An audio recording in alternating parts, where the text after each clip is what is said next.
Hello and welcome to The Recipe, brought to you by Filippo Berio. I'm your host, Theo Randall, chef patron at Theo Randall Cucina Italiana.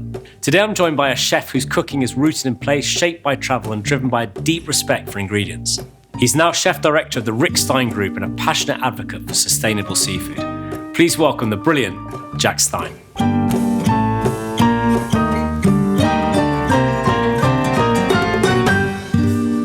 Jack, it's great to have you here. Thank you for having me, Theo. This show is all about dishes that have a meaning, recipes that tell a story. What are you going to cook today? So I'm doing crab linguine. It's my mum's favourite dish, basically. So between that and sea urchin pasta, one of the two. Oh, yeah. So I love it's got good taste. And this is, I've kind of done a few little bits with it over the years. This is actually what I did during COVID lockdown when I was really bored. So I was just exploring. So I've got some gochujang, which is, as opposed to we used to, at the restaurant, we just use chili flakes, and then some squid fish sauce, because it's, like garum, that kind of old Roman thing. So playing around with that, I was really bored, and I did make sourdough. So so you've got sort of Asian flavours with a sort of classic Italian dish. Yeah, and so the actual base of it is the crab. The one way we do it at the restaurant is just tomato, crab, shallot, garlic, lemon juice, oil. That's it, and parsley. But this is just, rather than I think the gochujang is a lovely kind of warm flavour, but it just adds a bit of depth to it, because it's a very simple, like a lot of Italian, as you know, but a lot of Italian dishes are very simple. So yeah, it's kind of a little bit of a hodgepodge, but bit of a twist. That's it. So crab is one of those things that, I absolutely adore getting a live crab, cooking it, and then just breaking it up and eating it, or making a pasta with it. Do you think it's quite tough for people to actually cook crab? You can buy it now already picked. Yeah, I think that, get a dressed crab is, picking it is enjoyable when you've got one, quite so much at the restaurant when you're staring down the barrel of 20 of them. But again, it's one of those, it's just a great ingredient. The price has gone up a bit recently, but it still is, compared to lobster, it's still relatively cheap. And yeah, I just love like a crab with mayonnaise and salad in the summer, just getting involved. And in the restaurant, it's one of those things that we have on the freedom air. Love seeing like kids, especially getting them in their hands and exploring their first kind of freedom. I think it's a real treat. So yeah, and it's one of our best ingredients, and it's the way it's caught. At the restaurant, we get it from the fishermen in Padstow. It's a very good fishery, a very sustainable fishery. And our history of our crab fishermen goes back, my dad's dad bought a fishing boat with our head chef's now granddad, who was one of the first not the first, but crab fishermen. And they used to go out crab fishing together, and the other grandson still fishes for crab and comes in. And he's a really, you'd have seen him, he's basically, I call him Cornwall's only crab fisherman, because whenever Country File's down there, he's always on. Because he speaks really well. He's got a degree in marine biology from the east coast of America, so he understands all the kind of sustainability stuff, but he's got this really deep Cornish voice. So when you get new chefs in the restaurant, it's part of coming to work at the seafood is getting fish on the back door, and then so I say to him, look, we've got a new kid in, just make sure you ham it up. Here, boy, and he's like, there's a guy upstairs in galoshes, I don't know what he's saying. He's like, oh, it's just Johnny. So it's a really sustainable type of meat. And yeah, I love it, man. Love it. So again, really simple. And the brown meat as well is something that mum and dad just love. They've always, a lot of people just like the white meat, but the brown meat, when you cook it down, it's got a lovely savouriness. So yeah. The brown meat's got all the flavour. I remember a very funny story. Rose Gray from the River Cafe, she went to see your dad, and I think you told her about how to cook crabs properly. And that sort of Monday morning after the weekend, I came back and Rose was there. She went, right, we're going to cook some crabs. I've got these crabs coming in. And these enormous crabs, they were like 2 kilo plus crabs. And she said, right, what we're going to do is we're going to put them in individual pots and pop them in the crab and then turn them on and sort of cook them from live in this cold water. Yeah. And they will cook much better. Anyway, so we're sort of sitting down, writing the menu for the lunch session. And then there's 5 pots on with these great big crabs on. And we turned the heat on. And then after about 10 minutes, these enormous crabs decided this wasn't very nice for them. So they knocked the lid off and started crawling out. So I said, I'm not sure that's how Rick cooks his crab. It's funny you should say that. So Johnny Mert Sr., the granddad who my granddad bought the boat with, he used to bring in picked crab meat. And it used to be just huge flakes. So this is lovely, but it would be chunks. And nobody knew how we did it, right? And my dad was saying, you've got to find out. I was like, how are we going to find out? We're going to go around his house like that, And then anyway, luckily for us, the EHO came in and they said, look, we want to run some tests on all your different crab meats and stuff. So that's what they do sometimes. And they tested his and they said, look, it's fine. It's not a problem with it, but we want to know how he's cooking it. And we're like, well, we don't know. This is an external supplier. We didn't want to say he does it in his front room while watching, Blankety Blank or something. And so anyway, so he had to come in and do a sort of study. So they watched him do it. And we're all of us, including all the Padstonian chefs who know him, like going, we're going to find it. We know what's the secret. He had literally there was no special method. He just thrown them in. Really? He didn't. He was steam or boil? Just chucked them in like 20 in boiling water. Like we would never do more than 4 at a time. And he just was like, yeah. And I was like, how long do you do it for? He goes, till they're ready. I'm like, this is just. Anyway, these crabs were humanely dispatched, and I've got some lovely crab meat there. Yeah, I think we'll leave it at that. Yeah. All right, let's get cooking, shall we? So, can you do me some concast of that, please? This is one of those recipes that Dad wrote. Part of it, and that's the skin off tomatoes. I'm not. Do you do that? No, I mean we'll make a tomato sauce, just for have for everything really. Yeah. And we'll get plum tomatoes, but we'll leave the skin on because the skin's got so much colour and flavour. Yeah. I think life's too short to peel. That's it. That's exactly it. So I've basically banned it, but I think when I sent the recipe in, I think it was still left there. So how does that work with you and your dad? Because obviously your dad is a legend and is a brilliant cook, but you've taken over all of the food side of the business of the Rick Stein Group.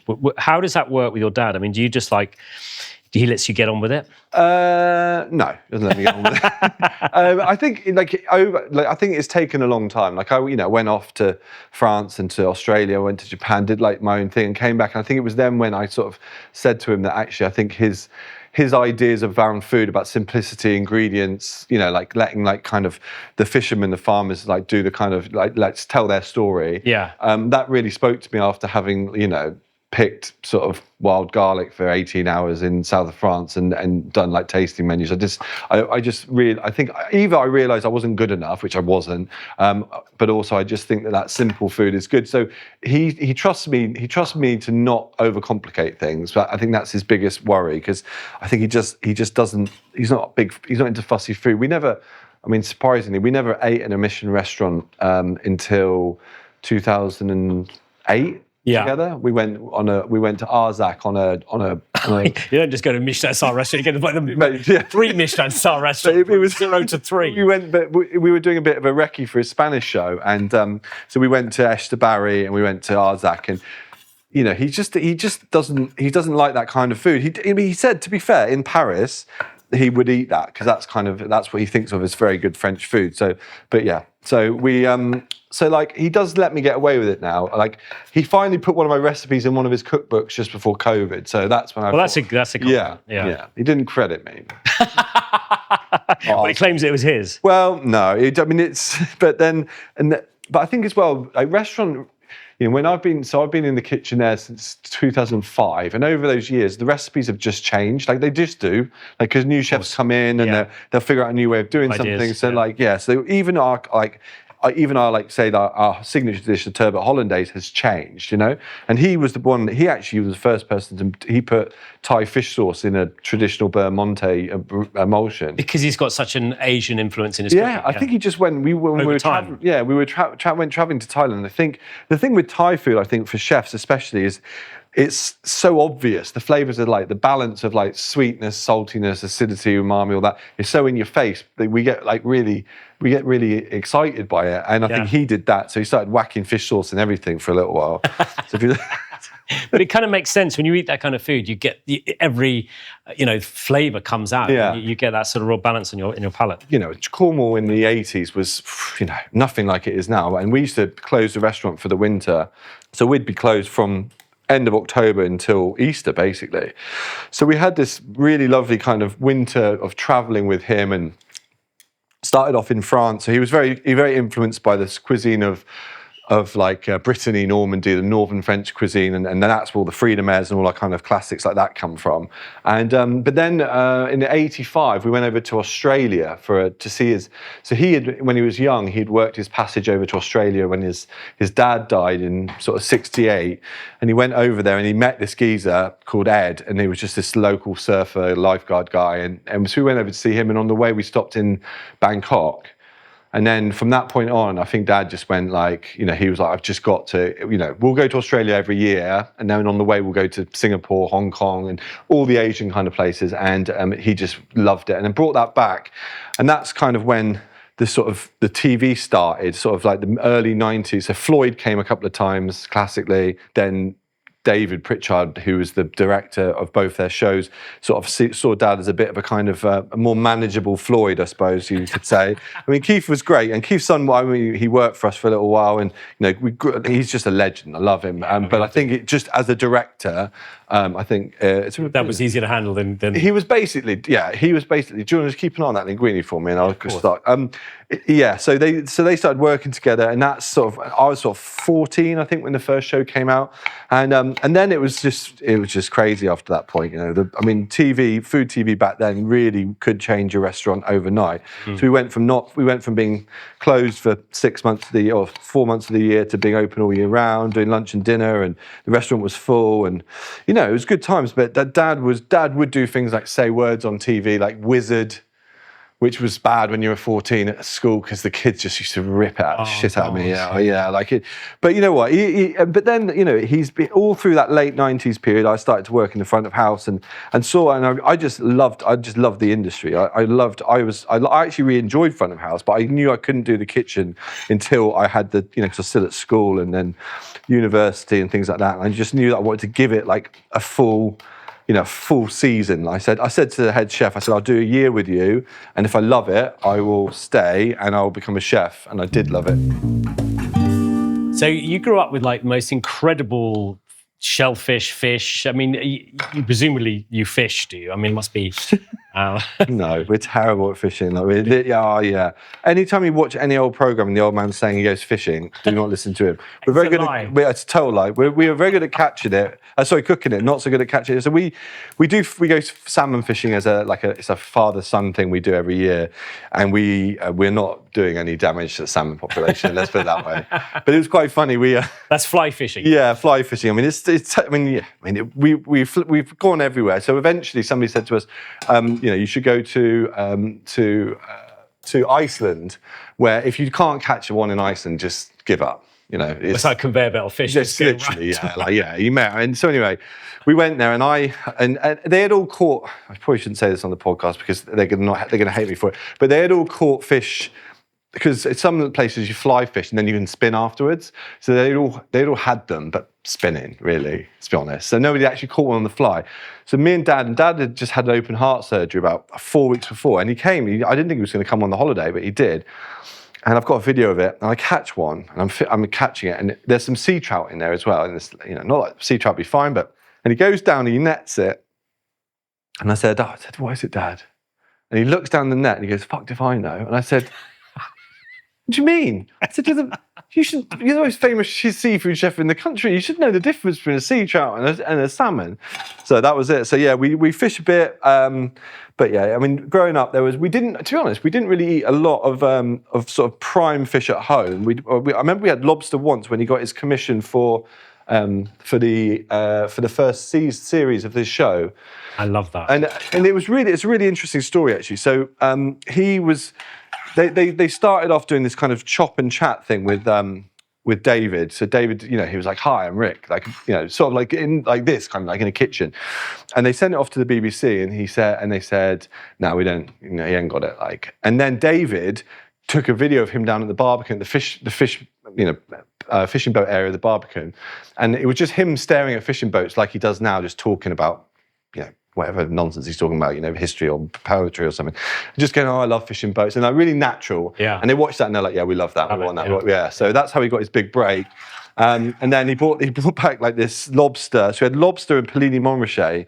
And it was very different. We knew that there was these expensive wines on the restaurant, but we never drank them. I mean, I was only about 15 at the time, and I knew something different had happened. There was definitely a new vibe in the house. So that was it, yeah. And then the rest is history. So it's been a good ride. Cornwall's obviously completely changed. The port of Padstow has become kind of food mecca. Got Paul there as well doing amazing food. We've got Nathan, the Nathan Outlaw as well. He worked for us as well. Did he? He did a couple of years. He actually phoned up the head chef. It's so old school. When you think about it, you used to have the phone, didn't you, in the kitchen? It was always ringing. Nowadays, it's all. If the phone rings, you think, something? Yeah, what's going on? Hello? Didn't even know we had a landline. There? Yeah. So he sort of, and Paul Ripley, who went on to get a star himself, he was on, and he just phoned him up from Kent, said, I want to come and get a job. And he's like, yeah, come down. A sort of very old school way. It's like, people who just walk into the kitchens. I'm sure in London it happens a lot, doesn't it? Yeah, but the seafood restaurant is, it's one of the most famous, it is the most famous fish restaurant in the UK. And it's amazing what you and your dad have achieved. Yeah, so I've just got I've sauce off and down some shallots and garlic there, and I'm just going to cook the brown meat off. So you went to university. Yeah. And what did you study at university? So I did psychology, and then I did ancient history. But I did do a lot of cooking, and it was quite surprising when when you start to realise that you actually got quite a good palate and you're cooking a lot of food that and I'm not saying anything about the student diet because I did my fair share of kebabs, but I was cooking a lot of food fresh and I enjoyed it. And then I just I also the psychology side, although my mum always thinks that for some reason when we're sat around the board she's like, oh, you did a psychology degree, you should know this. I'm like, yeah, I'm not an actual psychologist, you know what I mean? Most of psychology is about statistics and figuring out social problems, but it was interesting. The taste and smell and all that sort of stuff was interesting, and I think that was an era. So I finished my degree in 2004, went to the kitchen straight away afterwards. But that was an era of the Fat Dark and El Bulli was all of that kind of Harold McGee, the science of cookery was all out. So I was probably one of those annoying commies that kind of was questioning people who'd worked for 10 years in the kitchen to learn about, the basics, because I'd read in, you can't seal meat or something like that. Do you know what I mean? It's kind of annoying kids. But you worked in some pretty impressive places. I mean, one restaurant that I went to years and years ago, which was probably his father, but Michel Bras. Oh yeah, that was. I mean, that in Laol, and that's that was a phenomenal restaurant. Yeah, talk about sustainability and unbelievable. Yeah.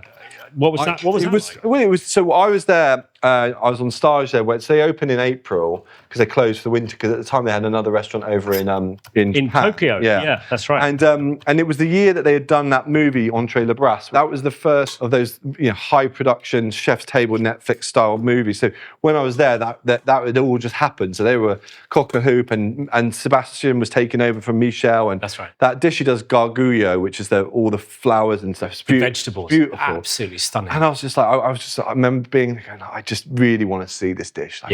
And you're not allowed anywhere near it as a start, but you can watch. Yeah. And the way they do it is just there's only 3 people that can do it, like Sebastian, Reggie's the head chef, and Sue, and it's whatever. And we'd be foraging for stuff, and every split, you go out and I thought that place was in the south of France. I packed as if it was the Mediterranean. It's not. There's a ski village. No, it's freezing.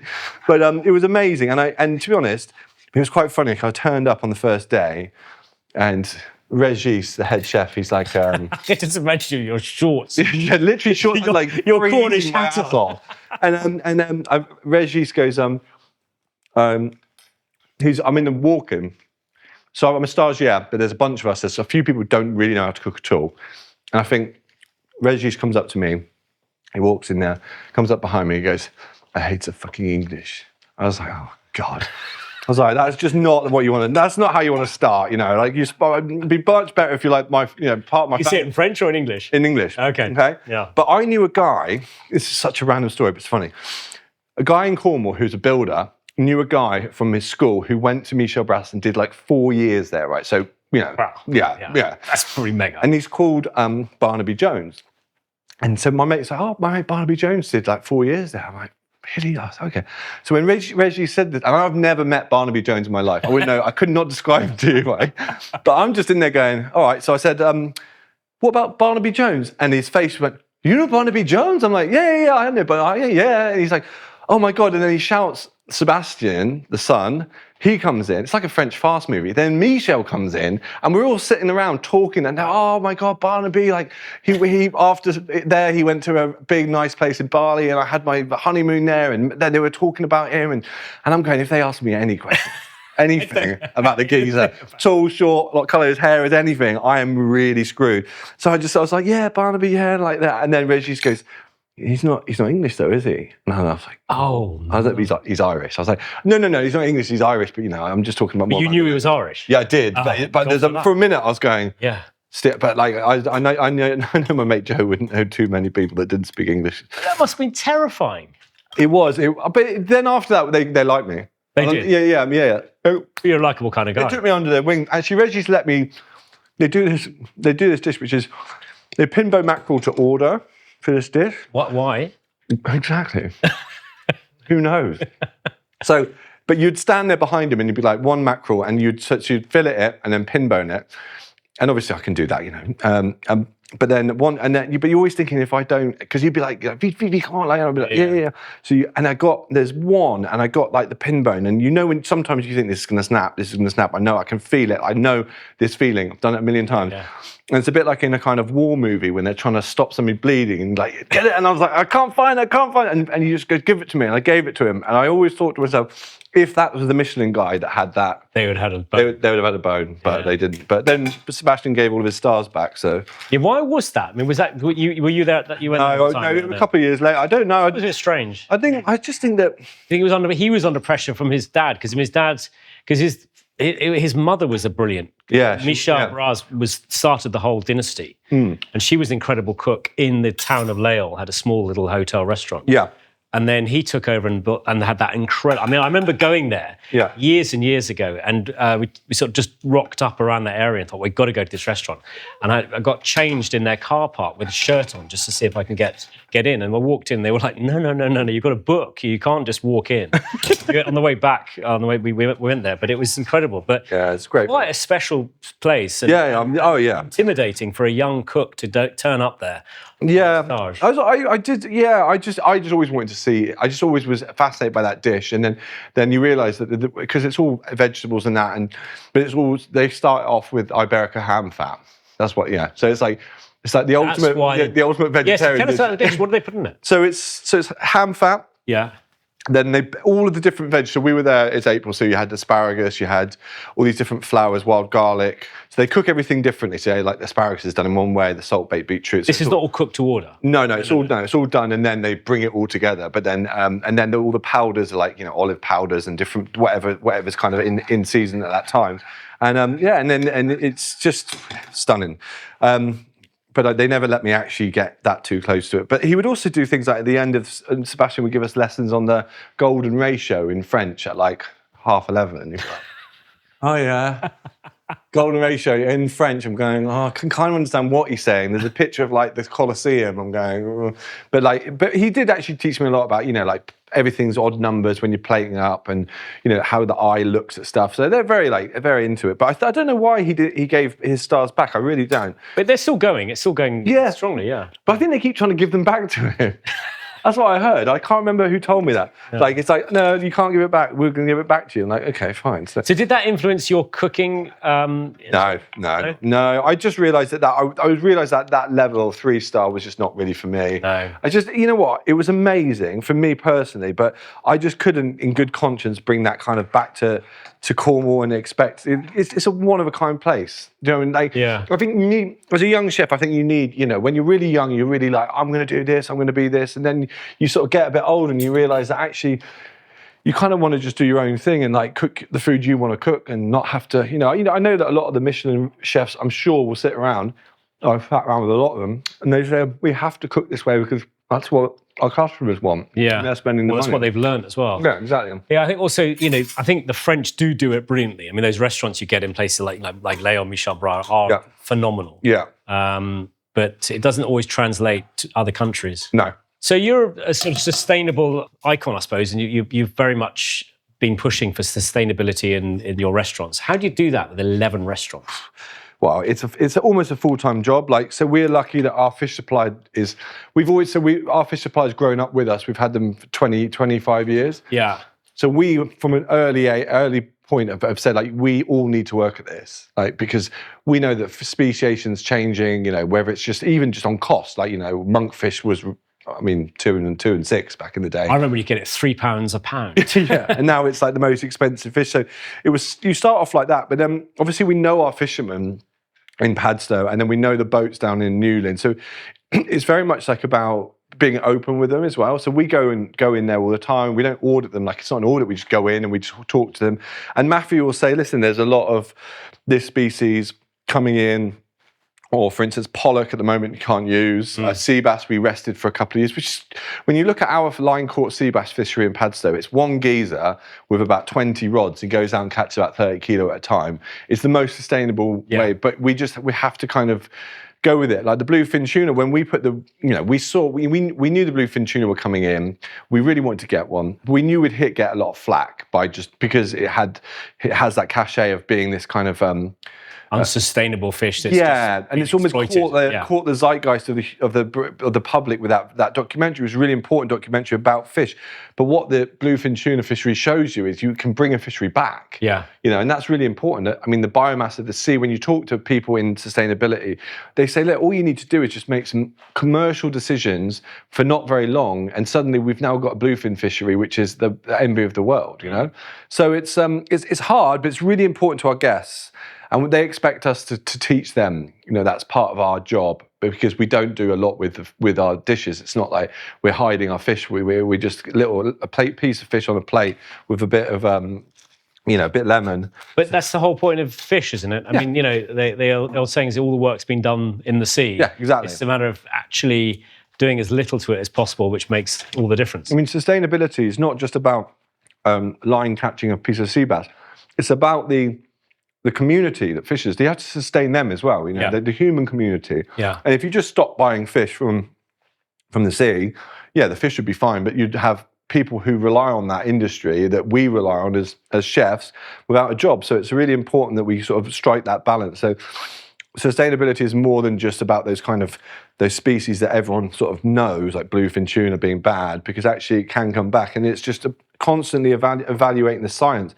And it's been difficult, I'll be honest, with leaving the EU, I think, because there's a guy one of the best arguments, again, I'm not going to get political here, but about the problems with leaving the EU was made by a guy. He was constantly on the radio down in Newlyn. He was in his 70s, and he remembered what it was like before we joined to get fish to France, and he was like, it was a nightmare, like a nightmare.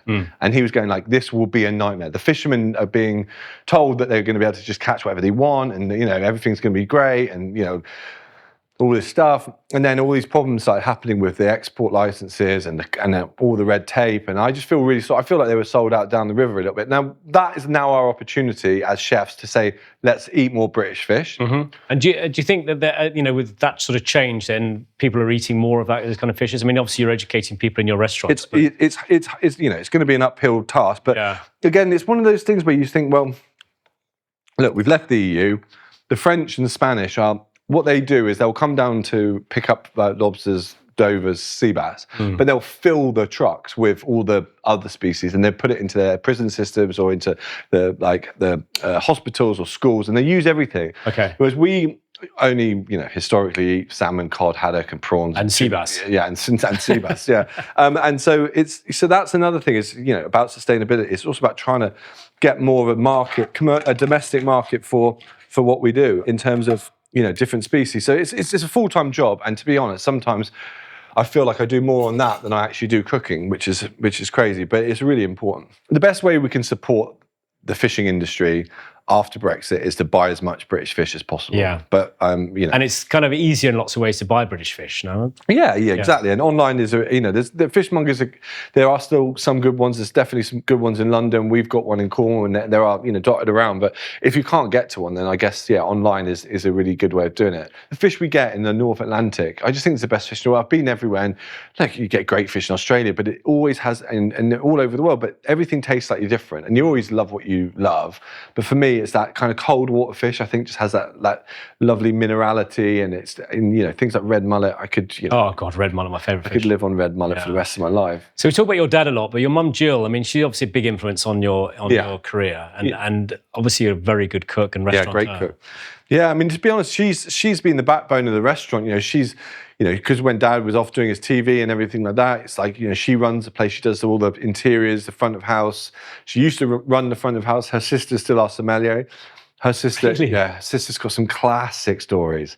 Honestly, so we did the 50th anniversary, it was our 50th anniversary last year, and we did this book, and we got somebody to talk to her, like a journalist, to get all the stories out of her. But just, can you imagine, I know, being a female sommelier in the 80s and 90s, and I mean, it would be literally men just going, yeah, can we have the actual sommelier? Can we have the sommelier, not the assistant? No, I am the sommelier. Yeah. Like, no, can we? And but all these stories of, I just like these.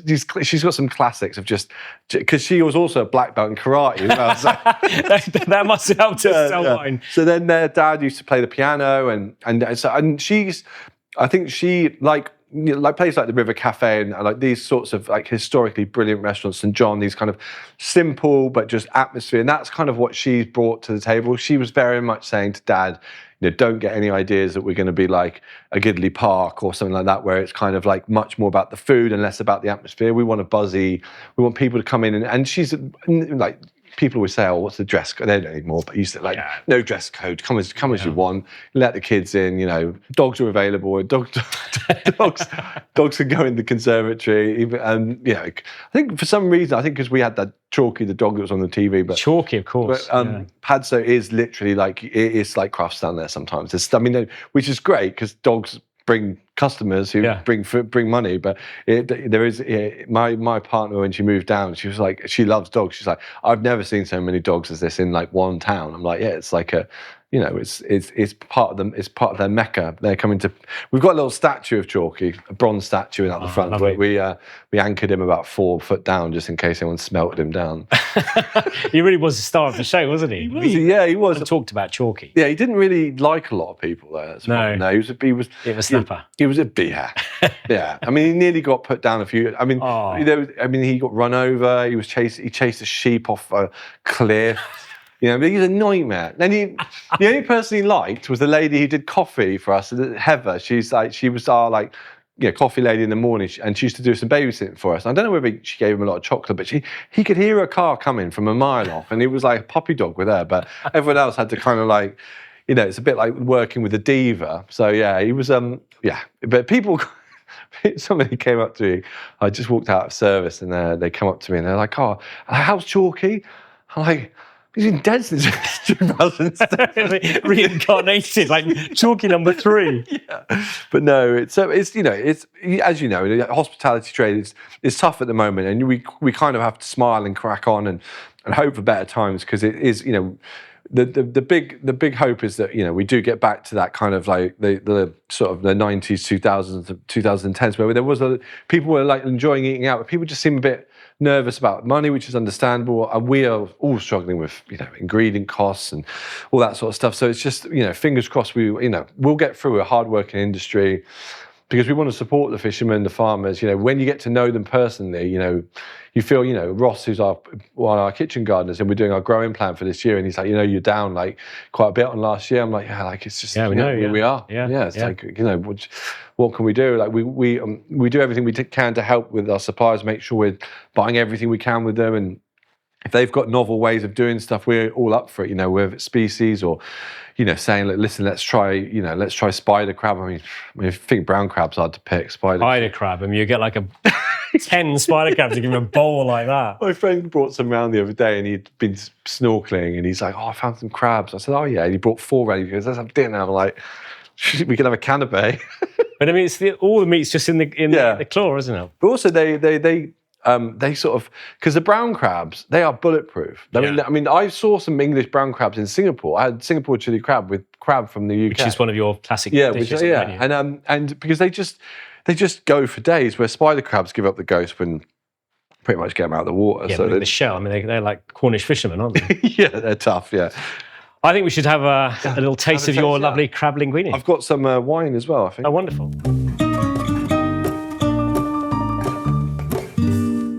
Jack, this looks and smells amazing. I've got to tuck in here. You got a nice wine for us? Yeah, some Soave. Yeah, I went to a little independent wine shop in Bedford, and he said this would go well. So there we go. You told him the recipe, and he gave you the advice. Yeah. Fantastic. Which is I love that. When you go to a little wine shop and they just love it. They love their trade. It's quite. I was in there for 20 minutes. Yeah, I mean, it's like you get these wine. Cheers. Cheers. You get these wine shops now, and they're almost like being in a restaurant, having a sommelier. They're giving you all this advice, and you tell them what you're going to cook, and then they come up with... Yeah, he was like, what's in it? And I told him, and he was like, yeah, Suave would go really well. Which I know Suave anyway, so... Yeah. It's a lovely wine. It's a very underrated wine, Suave. I think there are some incredible Suaves.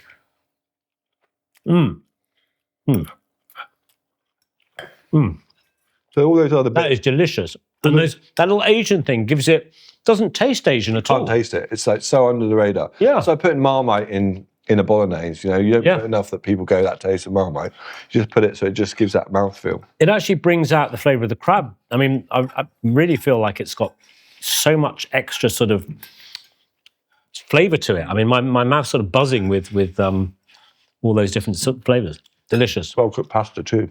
Oh, well, done it a few times. I remember I went to Sicily. I went to this place for sea urchin pasta that Francesco sent me to. Yeah. And he said it's a place down the road just outside of Taormina called Sea Sound. And I'm like, it's called Sea Sound. He's like, listen, go down there, say you know me. Get down there, and the menu's all like, the menu's got like pictures on it, and I'm like, does not feel like what I'd imagine like famous Calabrian chefs would send me to. So I said, oh, well, listen, I know Francesco Mezzi, and he said, oh, okay, you want the sea urchin pasta? I said, yeah, I do. And he came out, and he was so excited. He goes, I'll cook everything for you, don't order anything, blah, blah, blah. And he brought me out just a piece of pasta. And he goes, I just want you to taste the pasta on its own. Just one piece of cooked linguine or spaghetti. And I tasted it, and he said, that's the basis of the dish. And I was like, you're so proud of this pasta. I'm like, it's amazing. I mean, the sea urchins was great, but it was just like one of those things where that summed up Italian cuisine to me. And this guy he's only open for 6 months of the year. He goes and picks his own fish up every day, that kind of place. Wow. But those places are just, I mean, that you go there, you don't really want to see a menu. No. You just want to be fed by the chef. Mm-hmm. We have a question here from Gemma Algi. Mm-hmm. And she's saying, have you ever had a meal cooked by someone else that made you think, wow, why didn't I come up with this? Yeah, all the time. The one that sticks in my mind was Nathan Outlaw when he went to St Irvine Manor, did a dish, risotto with lobster and grapefruit. And I remember just thinking to myself, I've always just seen lemon and fish together as a citrus a pairing. And I just thought to myself, I've never, ever thought of a grapefruit as anything that you would eat in a savoury dish ever. Because the lobster's so sweet anyway, and grapefruit's quite astringent. The two things together just married really, really well. And I just thought, wow. And it was a risotto. Yeah. It was so the grapefruit was stirred through the risotto. Just like little segments on top, yeah. And I've stolen that, use it all the time. I remember having a dish of his, and it was turbot with tartar sauce. Oh, the warm tartar sauce. Yeah, and I remember like, what a brilliant idea, because he got the turbot and he'd cooked it. And you get that amazing juice from the turbot. And he took the skin off, and then he used the juice to make a sauce, stirring in this tartar sauce. Yeah. And it was just brilliant. Amazing. Yeah. I mean, it's quite funny the other day when he wrote in a piece that the closer he gets to being able to serve a piece of fish with a lemon wedge, the happier he becomes. And I love that.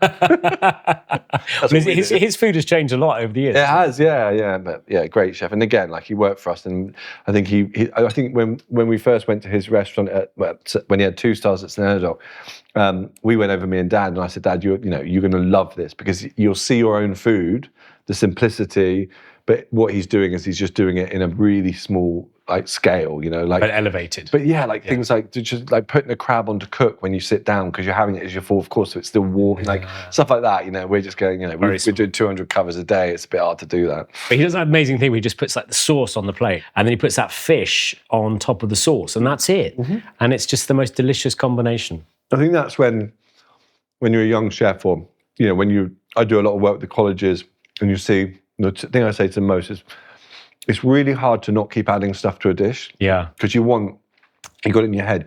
The best chefs are the ones that take stuff off and that are confident. I remember Tom Adams at Coombshead Farm, who used to be at Pickhew in Newburgh Street.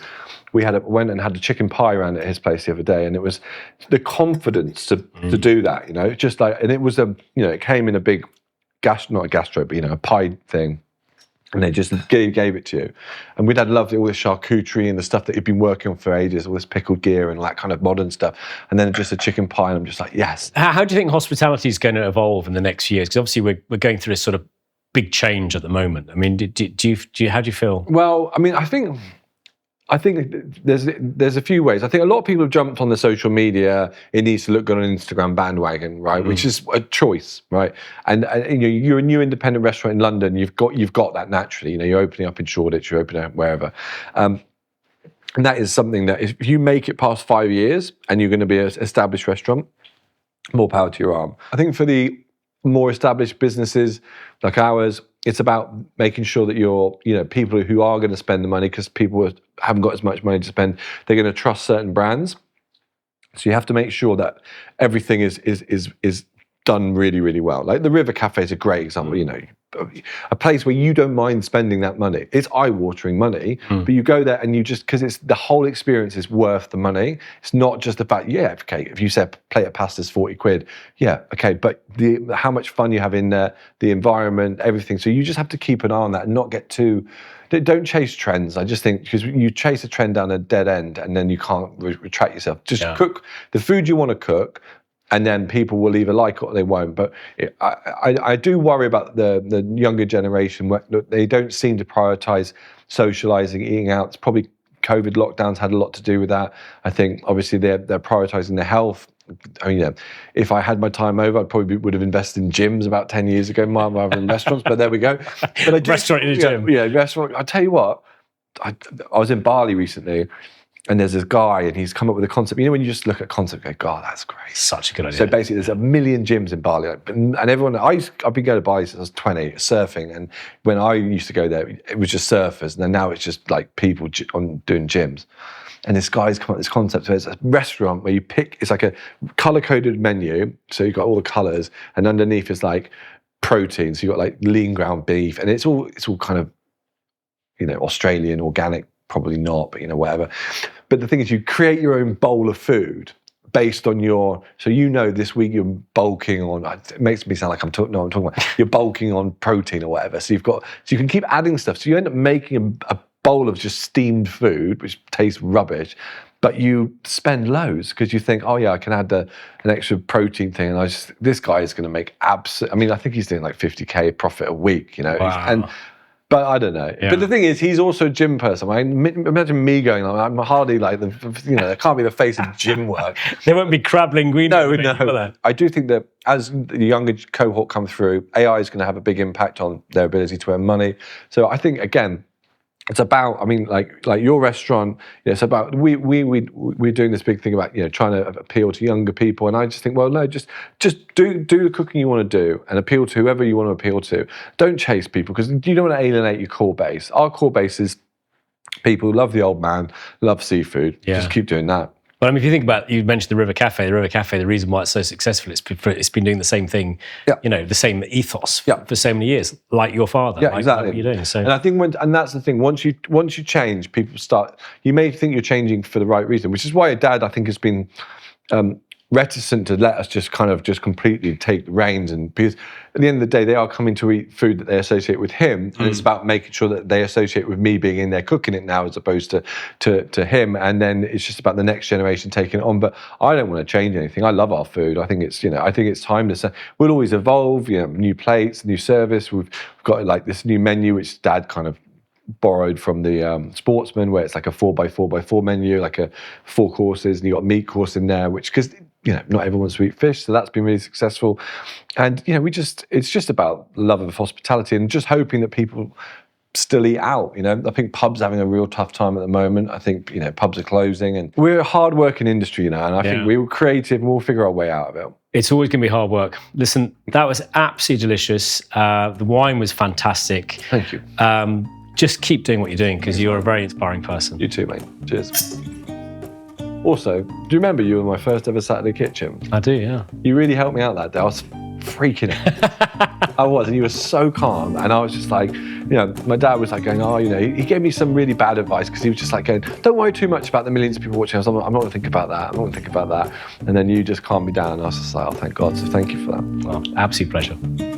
Thank you for listening to this episode of The Recipe with me, Theo Randall. You can find Jack's full Cornish Crab Linguine recipe on the Filippo Berio website at filippoberio.co.uk/Theo, where you can also submit a question for one of our future chefs. Don't forget to subscribe, follow, and share the podcast wherever you listen. And join us next time as we uncover more delicious dishes and the stories behind them. Until then, happy cooking.